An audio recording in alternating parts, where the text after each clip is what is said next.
must recognize that he is, in fact, your head.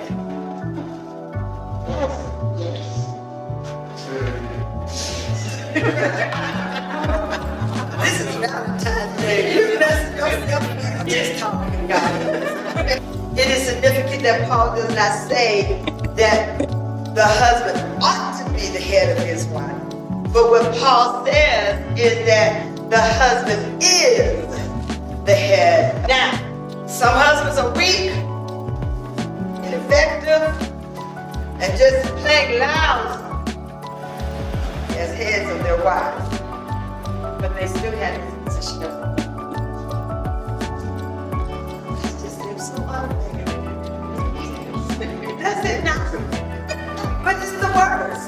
So what do you do when it's the worst? One, the fact that the husband is the headship means that there is a gender role-based role in the marriage as ordained by God. Male, female, right? Husbands do not submit to their wives. Wives submit to their husbands. Husbands do not submit to their wives. Wives submit to their husbands. Husbands do not submit to their wives. Wives submit to their husbands.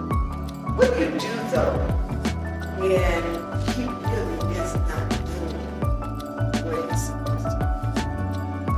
And this is what I believe, and this is what has happened in our many years of pastoring, and we've had to bring couples in. It is usually because one is not in their place. Either the wife isn't in her place or the husband isn't in his place. You know, he just let her do whatever she wants to do. She got to be in his house. She makes all the decisions. She makes all the money, you know. And so she feels like she's entitled to really take that role. Still not. You can make more money than he. You can save more money than he does. You can be good at it. And some women are really good at that. And it's okay. But you still have a place. When the final decision comes down to it, as much as you may hate it, you still have to go by his decision. If he says, we're not going to pay, we're not going to pay the whole house right now. But this fellow is not working right now. I'm going to talk about it.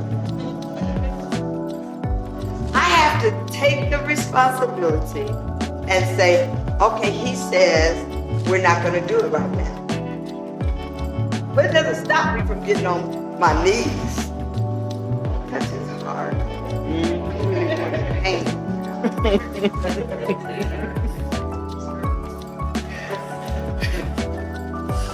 Me nagging him, me telling him why it ought to be and why he don't ever give me what I want him, that's not going to work.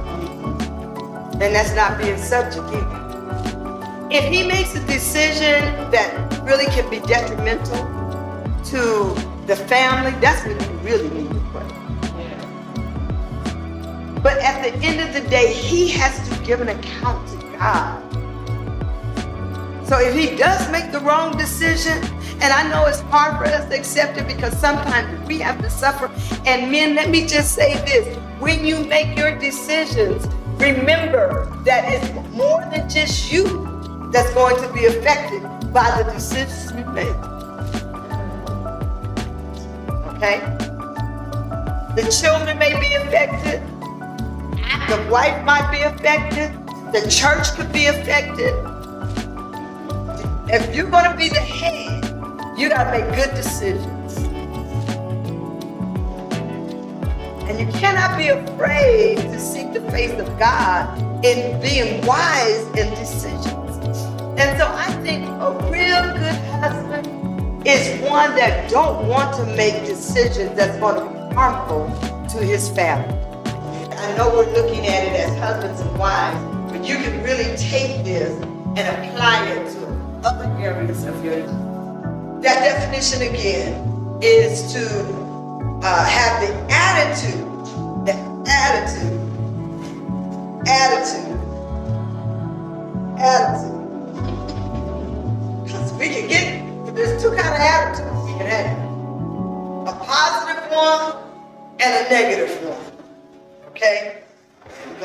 forgive me for my sin of omission, the sin of commission, the sin of disposition. Disposition is attitude. Okay? Attitude and the action of willingly and wholeheartedly respecting. And I think that is the key word right there.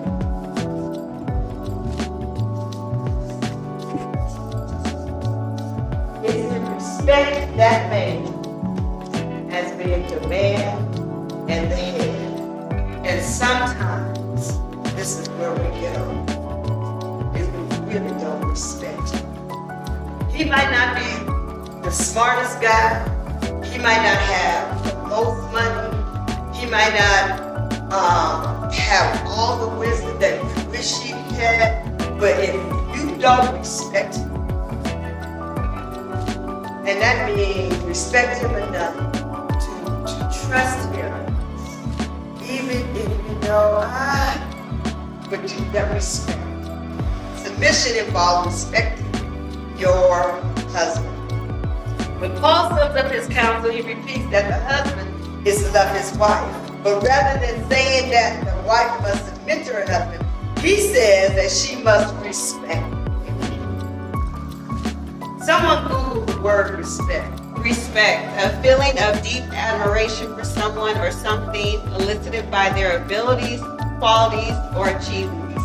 Okay. If he was good enough for you to marry him, he ought to be good enough for you to respect him, to admire him.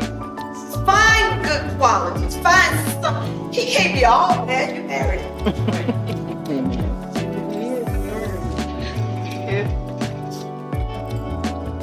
You know, I'm one of the real people and I just say stuff.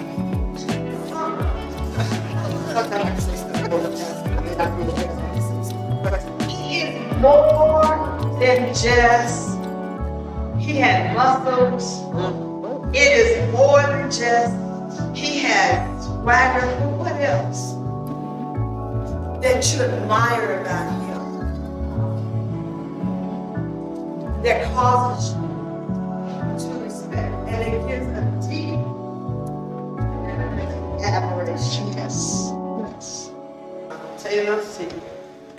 When I show him respect, when I don't put him down, because it's easy to put another person down, especially if you know better or you know more. It's easy to just, but that's not respect. That's not respect. You will never, ever, that I don't think I've ever tried to correct Pastor in public. Even if he says something I didn't like. When we get in the car. Baby, what you mean? But I'm going to ask a question and try to get an understanding. You don't ever put your man down. You don't ever talk about your man to others. And you be careful. And my mother-in-law wouldn't get involved in whatever was going on between my husband. She said, because you guys are makeup.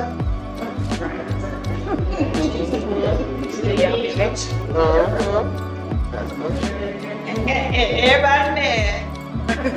You done got it together. Y'all hugging and kissing. They said, taking up this, it ain't always the hardest thing to do. And so there you are. You didn't talk to her about your husband. She looking at him cock-eyed. And they tell you what all you ought not do. And before you realize it, you without a husband. Because you listen to somebody who don't have a husband.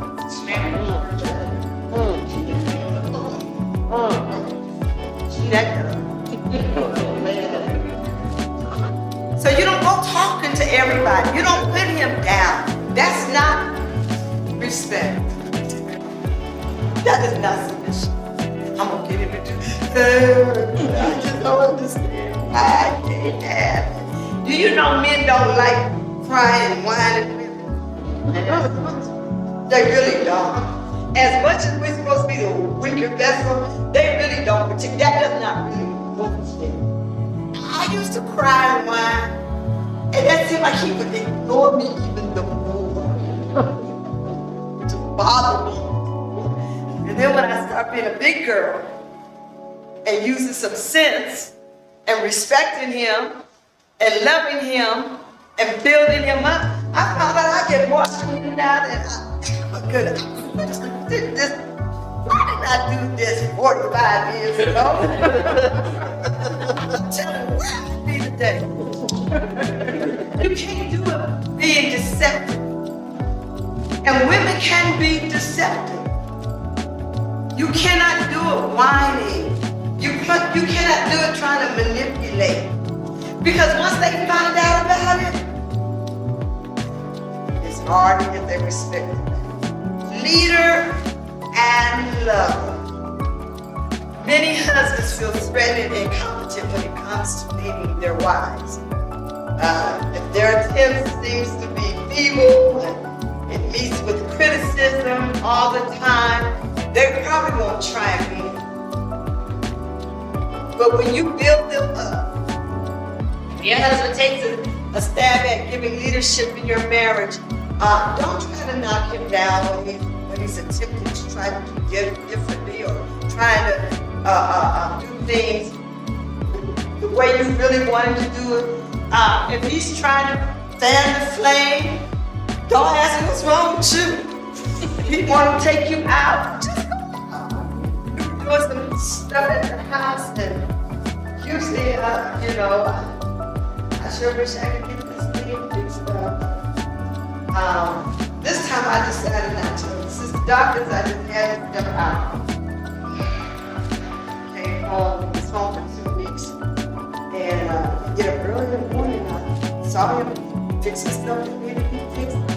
And my first line was to say, really, you gonna do your, I didn't have to ask you.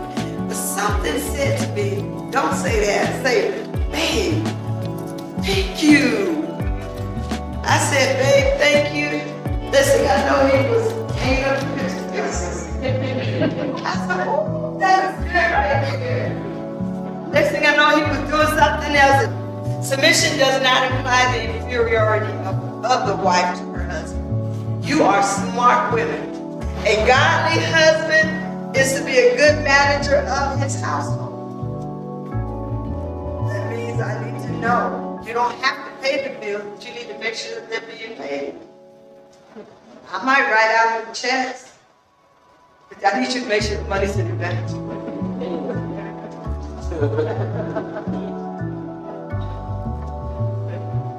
Amen?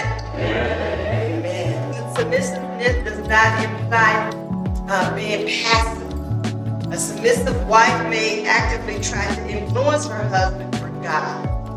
The wife whose husband is disobedient to the Lord, going to your question, is not to be passive and not influence you. Rather, it is told how to influence you. He's not doing what he's supposed to do. There is a way that you can influence him in a positive way. It's not to say that you just let him run him up. If he's doing stuff that's illegal, that is not to say you're supposed to get with him and do stuff that's illegal. He wants you to do things that's not part of what God has commissioned us to do or set for us to do. You don't just say, well, he my husband. He wanted to go to the strip clubs, I went to the strip club with him. You can say respectfully, I'm not going to do it. And let me just the Lord has still gifted you. And just because you are a wife does not mean that you have to bury your spiritual gift. But I promise you, if you respect him as the leader, I'm one thing with the national church. I'm one thing with my responsibility in my local church. But when I am at